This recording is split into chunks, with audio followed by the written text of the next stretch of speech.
मैंने बोला मैंने बोला आप लोगों से कि अगर डेल्टा की वैल्यू क्या आती है जीरो, तो ऐसे कोनिक को क्या बोलेंगे अपन, डीजेनरेट कोनिक। और डेल्टा अगर नॉट इक्वल टू जीरो आएगा तो इसको क्या बोलोगे आप, नॉन डीजेनरेट कोनिक। क्या बोलने वाले हो आप non degenerate conic. Clear to both of you, clear to both of you. तो यहाँ पे दो केसेस यस बन गए सर। आपके पास, केस वन और केस टू। तो देखो केस वन क्या लेंगे अपन, कि डेल्टा की वैल्यू क्या ले लेते हैं, जीरो, चलेगा। केस वन क्या लिया अपन ने, if delta equal delta to equal zero. To, zero. तो क्या होगा, देन ये जो जनरल इक्वेशन ऑफ कर्व है वो हमेशा क्या रिप्रेजेंट करेगा, पेयर ऑफ स्ट्रेट लाइन, है ना। If delta equal to zero, then general equation of secondary, then general equation of secondary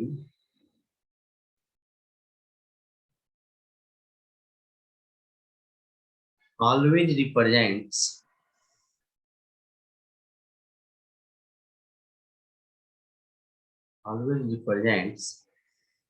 pair of straight lines. Got it?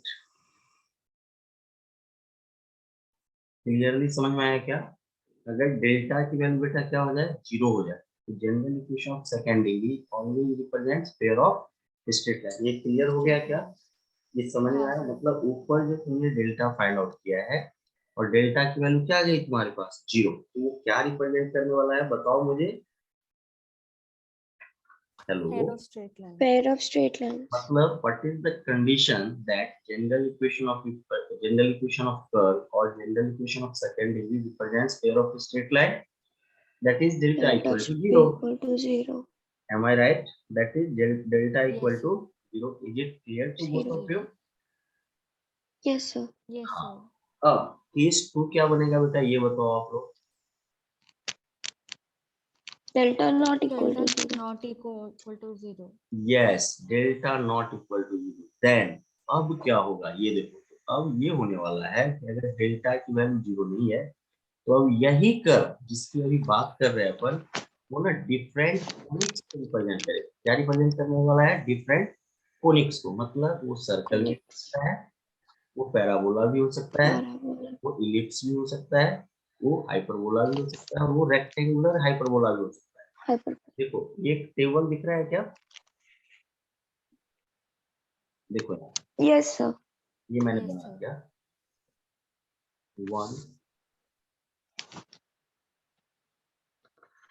To, ये मैंने बना दिया सर्कल के लिए, पैराबोला के लिए, ये इलिप्स के लिए, और ये लास्ट जो है एक हाइपरबोला और रेक्टेंगुलर हाइपरबोला। चलेगा, ऐसा कुछ मैंने बताया। अब यहाँ पे देखो कंडीशंस में दे रहा हूँ, और यहाँ पे कोनिक्स का नेचर जो है, ऐसे उसको बोल सकते हैं कोनिक्स क्या रिप्रेजेंट होगा वो। तो देखो यहाँ पे क्या होने वाला है, यहाँ पे क्या अप्लाई कर देते हैं अपन, कंडीशन। यहाँ पे क्या अप्लाई कर देते हैं अपन, conditions.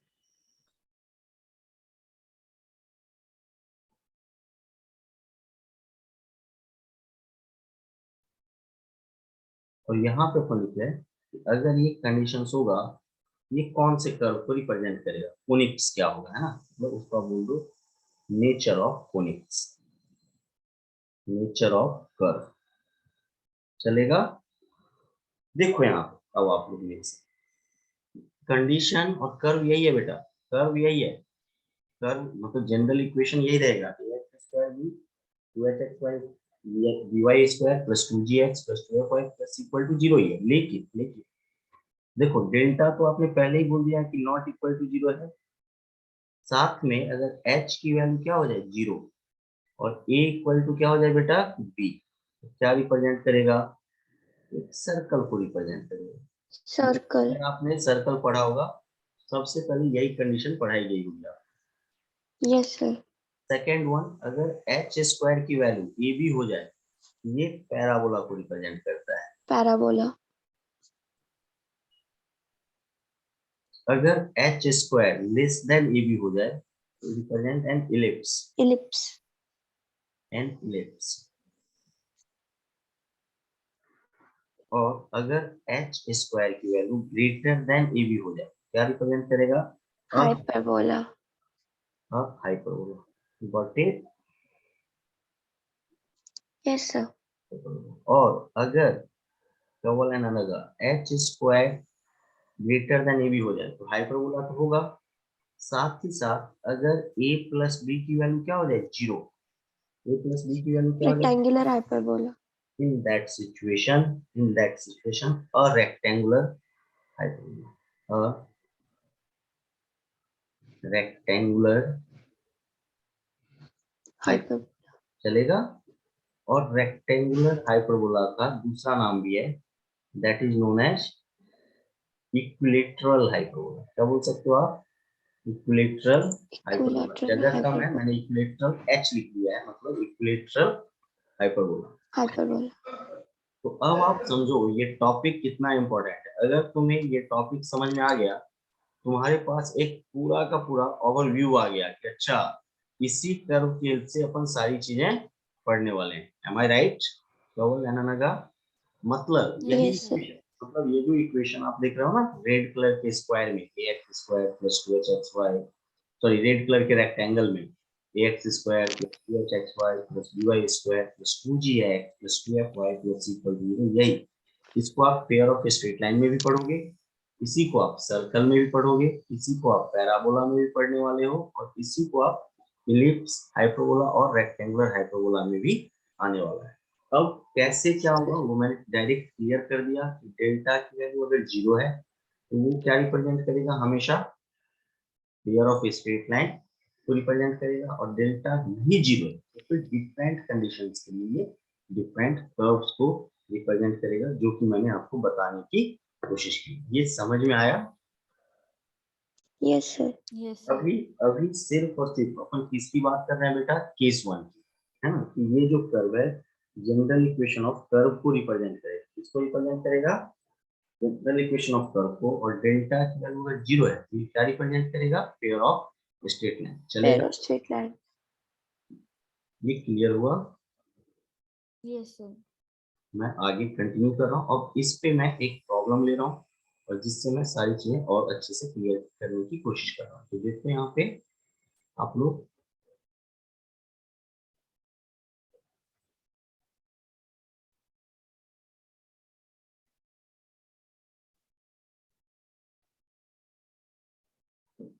Question is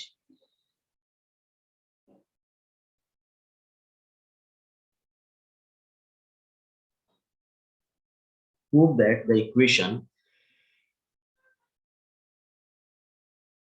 prove that the equation sir, yes तो sir J में proof नहीं आता है ना, नहीं नहीं मतलब नहीं ऐसे आता नहीं solve आता नहीं करने आता है के लिए, नहीं आता है तो नहीं आता है।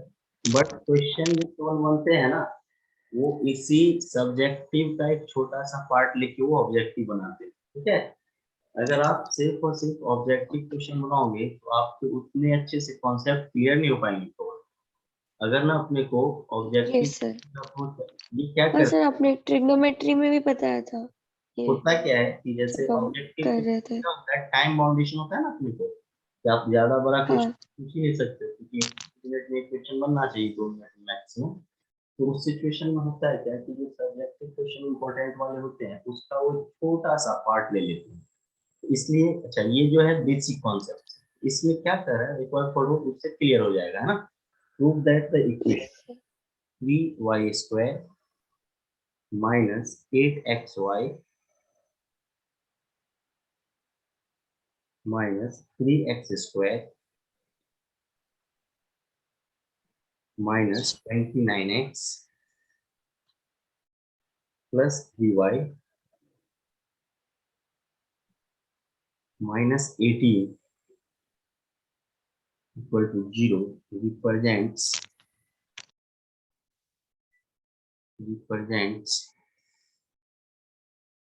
two straight lines. Two straight lines. P straight line. Find also there. Find also there point of intersection. Point of intersection and the angle between them. And the angle between them. चलेगा? अब देखो ये जो last 2 point है वो तो अपन ने पढ़ा ही नहीं अपन इसके लिए, है ना, इसका पॉइंट ऑफ इंटरसेक्शन कैसे लाएंगे और एंगल बिटवीन, लेकिन आप कॉन्सेप्ट से ट्रिक से ये काम कर सकते हो। कैसे वो मैं बता रहा हूं। देखो सबसे पहले ये मुझे बताओ गिवन इक्वेशन क्या है। Given equation is 3y²। अपन इसको थोड़ा अरेंज वे में लिखते हैं। -3x हाँ -8xy +3y² -29x +3y plus 3y -18। -18 इसको equal कंपेयर to 0। करो। ax² +2hxy +by² +2gx 2fy। Plus 2f ये याद ही होना चाहिए आपका ना। आप ऑब्जर्व करो यहाँ पे a की वैल्यू कितनी है बेटा -3, -3 h कितना है -4, -4 b कितना है 3, g +3 कितना है -29/2 -29/2 एंड f कितना है 3/2। कांस्टेंट 3/2 क्या है माइनस। अब देखो इसमें क्या बोला है, -18। Prove that this represent two straight line. एक पेयर ऑफ स्ट्रेट लाइन को कब रिप्रेजेंट करेगा, जब डेल्टा की वैल्यू क्या हो जाए 0। Delta equal to 0। नहीं, अगर अपन ये प्रूव कर दें कि डेल्टा की वैल्यू क्या है 0, तो देखो डेल्टा की क्या लिखेंगे a b c, चलेगा f g h। देखो f g और h क्लियर है। एक डिटर्मिनेंट बना लिया क्या, इसको सॉल्व कर दो और अगर इसकी वैल्यू क्या आ जाए 0 तो क्या हो जाएगा, डेफिनेटली क्या रिप्रेजेंट करेगा, पेयर ऑफ स्ट्रेट लाइंस को इसको रिप्रेजेंट करेगा, पेयर ऑफ स्ट्रेट लाइन। अपन क्या करते हैं कि इसको सॉल्व करते हैं डायरेक्टली। एक और मेथड है तुम्हारे पास, या तो इस डिटर्मिनेंट को सॉल्व करो। डिटर्मिनेंट आता है सॉल्व करने ना, कवल एंड नंबर हाँ सर। कर सकते हो आप लोग। Yes sir. और दूसरा मेथड है तुम्हारे पास एबीसी। एबीसी बोले तो -3, बी बोले तो 3, सी बोले तो -18 प्लस 2fgh। 2f बोले तो -3/2, g बोले तो -29/2 एंड h बोले तो -4 -af² मीन्स